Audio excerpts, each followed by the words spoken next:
Assalamu alaikum. From here, we are starting our series of lectures on hemolytic anemia.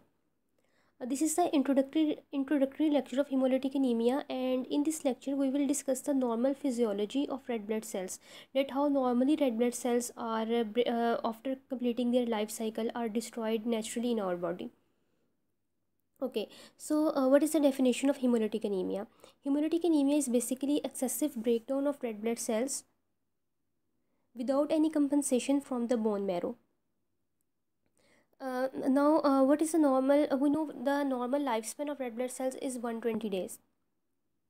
Here in this diagram, a red blood cell is shown, and this is the cell membrane of red blood cell. And inside the cell membrane, here we can see we have two types of proteins. We have horizontal proteins. Inside the red blood cell, close to the membrane or in the membrane of red blood cell, we have two types of proteins. These are actually the cytoskeletal proteins of the red blood cells. Here we have horizontal proteins which are known as spectrins, and then we have vertical proteins, and these vertical proteins are known as ankyrin. These cytoskeletal proteins are basically responsible for holding the membrane of red blood cells with that of the cytoplasm of red blood cell. Now, after completing their lifespan of 120 days, normally red blood cells are destroyed in our body by two mechanisms. Number one, when red blood cells get old, then these cytoskeletal proteins present in the membrane of red blood cells get degenerated. When there is degeneration of these proteins, then we know that normally red blood cells have a large membrane which is larger as compared to the volume of the red blood cells.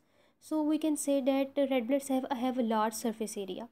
Because of this large cell membrane, red blood cells can easily twist and turn through narrow capillaries.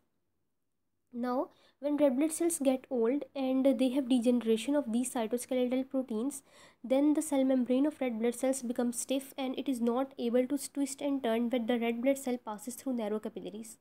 And eventually, the shape of the red blood cells change and it becomes spherical.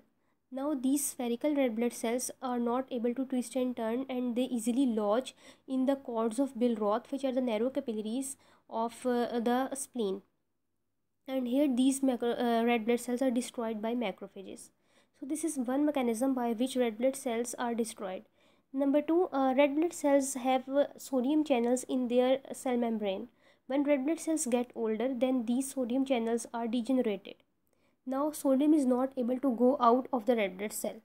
When sodium is present inside the red blood cells, then water follows it, and a lot of water moves inside the red blood cell. So ultimately there is burst of the cell.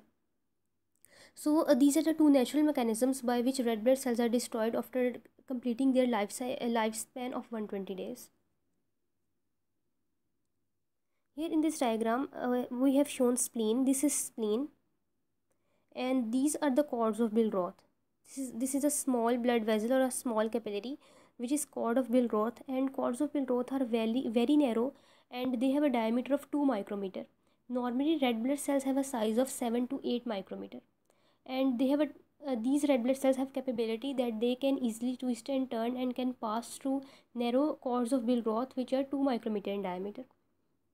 But eventually, when the red blood cells become old and they become spherical, then they are not able to pass through the endothelial gaps in between the endothelial cells of these cords of Billroth, and they stuck here. Here we can see that an old red blood cell is stuck here, and ultimately it is engulfed by the macrophages of the spleen.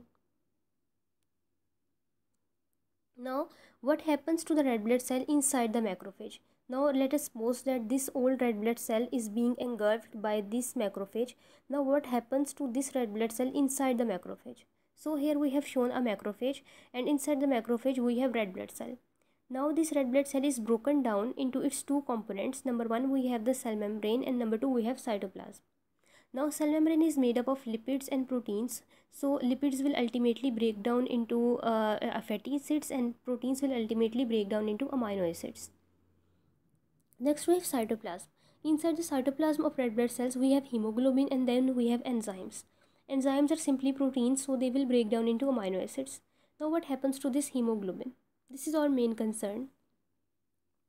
This hemoglobin, we know that hemoglobin is made up of 4 pyrrole rings with a central iron. So this is the heme portion of hemoglobin, and then we have the globin.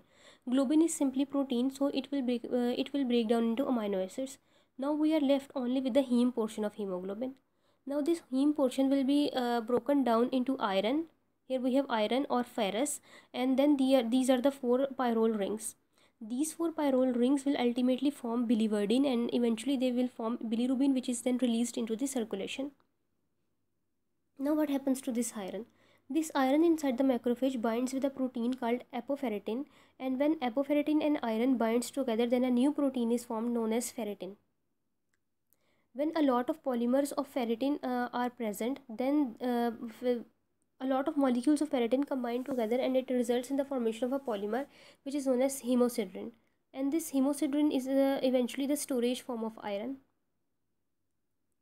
Now, what happens to this bilirubin which is released in circulation? So, this is our blood vessel, this is our circulation, and here we have shown the GIT. This is the liver, then we have gallbladder, stomach, pancreas, and intestines. Now bilirubin is coming from the macrophages by when the red blood cells are broken down in the macrophages, then this is known as extravascular hemolysis, because eventually it is occurring outside the blood vessel. So bilirubin, this star is the bilirubin. Here we have represented bilirubin by a star, and this is basically unconjugated bilirubin.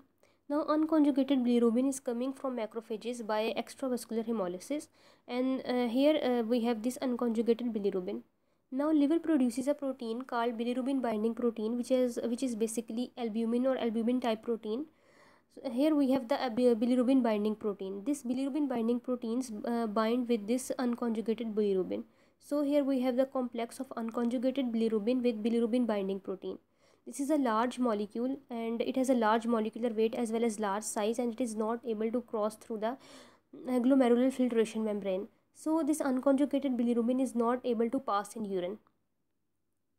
Now this unconjugated bilirubin and bilirubin binding proteins have specialized receptors present on the surface of hepatocytes. So they will bind with hepatocytes, and eventually they enter inside the hepatocyte. Inside the hepatocyte we have an enzyme which is known as glucuronide transferase. This glucuronide transferase is responsible for the conjugation of this unconjugated bilirubin, and eventually this unconjugated bilirubin is converted into conjugated form of bilirubin. Now this conjugated bilirubin is then passed to the intestines. It passes through the common bile duct, and eventually it enters into the small intestine. When this conjugated bilirubin enters intestines, then it is acted upon by certain bacteria. Conjugated bilirubin is acted upon by GIT bacteria, and it is converted into a compound called urobilinogen or stercobilinogen. This urobilinogen or stercobilinogen is eventually the same thing. If this stercobilinogen or urobilinogen comes in feces, then it is known as stercobilin. So we can say that this stercobilin is eventually urobilinogen or stercobilinogen. We simply call it stercobilin when it comes in feces. So this stercobilin is basically responsible for giving the characteristic brown color to feces. Now some of this urobilinogen is also absorbed into the portal circulation and goes to the liver. Then from liver it goes to the systemic circulation and eventually goes to the blood. So now in the blood we have urobilinogen. Now this urobilinogen is a small compound. It is not bounded to any protein, and it can appear in urine. So from this urobilinogen, after being absorbed from the intestine, enters the circulation, and from circulation it appears in urine. And this urobilinogen, one point should be kept in mind, that this urobilinogen do not give the characteristic yellow color to urine. It gives white color or light yellow or light brown color to the urine. Basically the yellow color of the urine, when we say that in some cases of jaundice, the urine of the patient becomes dark yellow. This dark yellow color of the urine is not due to urobilinogen, it is due to bilirubin. It is basically due to conjugated bilirubin, which will appear in the urine when a person is suffering from obstructive type of jaundice. So this is not our discussion here. Here we will only discuss that urobilinogen will appear in the urine, and it will give the color. It will not give any dark yellow color to the urine. So urine will be normal, like white or light yellow. Now, what happens when there is excessive breakdown of red blood cells? We know that normal lifespan of red blood cells is about 120 days. Now, if there is excessive breakdown of red blood cells in such a way that RBCs are broken down after just 20 days, which is 6 times faster as compared to the normal breakdown. Thus, there is decrease in the number of red blood cells. When there is decrease in the number of red blood cells, then eventually we have decrease in hemoglobin, and there is decrease in the oxygen carrying capacity of the blood. So there is decreased oxygen delivery to the tissues. When there is decreased oxygen delivery to the tissues, especially to the kidney, then this kidney is responsible for the production of a protein called erythropoietin protein. This erythropoietin protein is produced by the endothelial cells of the peritubular capillaries, as well as by the connective tissue cells which are present outside the peritubular capillaries. Now, this erythropoietin has specialized receptors present on the proerythroblasts and erythroblasts in the bone marrow. So, this erythropoietin will go to the bone marrow and it will bind with RBC, red blood precursor cells here. Precursor cells there, and after binding with precursor cells, it inhibits their apoptotic activity. So there is no apoptosis of the proerythroblast or erythroblast, and a large number of cells will be present inside the bone marrow. So there will be red bone marrow hyperplasia or bone marrow expansion. Normal healthy bone marrow, if it is provided with enough iron and folic acid, then it can increase its erythropoietic activity up to 10%. So if a person is undergoing hemolysis and hemolysis is being compensated by increased erythropoietic activity in the bone marrow, then we will not call it hemolytic anemia. We will simply call it compensated hemolytic disease. But if the hemolysis of the red blood cells is increased so much that bone marrow is not able to compensate it, then there will be eventually a decrease in the number of red blood cells in the peripheral blood, and we will call it hemolytic anemia. Now, what are the evidences of hemolytic anemia? When there is excessive breakdown of red blood cells, then eventually there is increase in the production of unconjugated bilirubin. This unconjugated bilirubin is present in circulation, and it gets deposited in the skin, sclera and mucous membrane. So the person will suffer from little jaundice. Then when there is excessive production of unconjugated bilirubin, then there is increased production of conjugated bilirubin, because this unconjugated bilirubin is being converted into conjugated bilirubin. When there is increased conjugated bilirubin, then simply there is increased stercobilin in the stool, and it will give dark colored stool.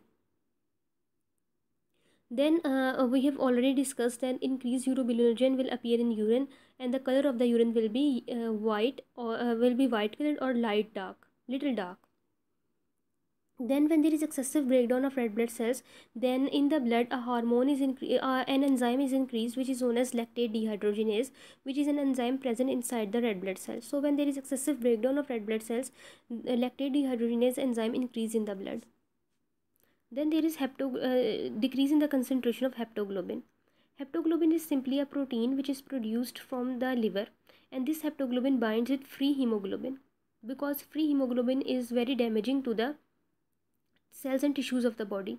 So when there is intravascular hemolysis or red blood cells are broken down in the blood vessels, then there is excessive hemoglobin present in the circulation. So this hemoglobin combines with this haptoglobin. So there will be decrease in the haptoglobin in circulation. So we can say that if there is intravascular hemolysis, then there will be very little haptoglobin inside the circulation, and when there is extravascular hemolysis, then there will be slight decrease in haptoglobin, because when there is extravascular hemolysis, then hemoglobin is not directly coming in the circulation, but it is coming in the form of unconjugated bilirubin. Now then there will be evidences of accelerated erythropoiesis in the bone marrow. Now, what are the evidences of accelerated erythropoiesis? When there is increase in the production of red blood cells from the bone marrow, then they are produced at a very rapid rate, and some immature RBCs are released in circulation, which are known as reticulocytes. So there will be reticulocytosis. We can easily differentiate these reticulocytes from the mature red blood cells, because these reticulocytes are larger in size and they have RNA and ribosomes, which are not present in normal red blood cells. So these reticulocytes give slightly blue color with supraviolet or methylene blue stain. So there will be a reticulocytosis, there will be slight macrocytosis, or the immature RBCs which are released in circulation will have increased mean corpuscular volume. Then there will be polychromasia, that the red blood cells present in the peripheral circulation are giving different colors on staining, because some of these RBCs are reticulocytes and some are mature red blood cells. Then there will be bone marrow hyperplasia. Then if there is intravascular hemolysis, then a lot of hemoglobin is present inside the circulation. This hemoglobin tetramer is broken down into dimers, and these dimers can easily cross the glomerular basement membrane. When they cross the glomerular basement membrane, then some of this hemoglobin will eventually appear in the urine, and some of it is taken up by the cells of the proximal convoluted tubule. When it is taken by the cells of proximal convoluted tubule, then this hemoglobin which is containing iron, then this iron is very damaging for the proximal convoluted tubules, and it destroys the cells of the proximal convoluted tubule, as a result of which there is acute tubular necrosis. So this is all about the general introduction of hemolytic anemia. In our next video, we will discuss classification of hemolytic anemias.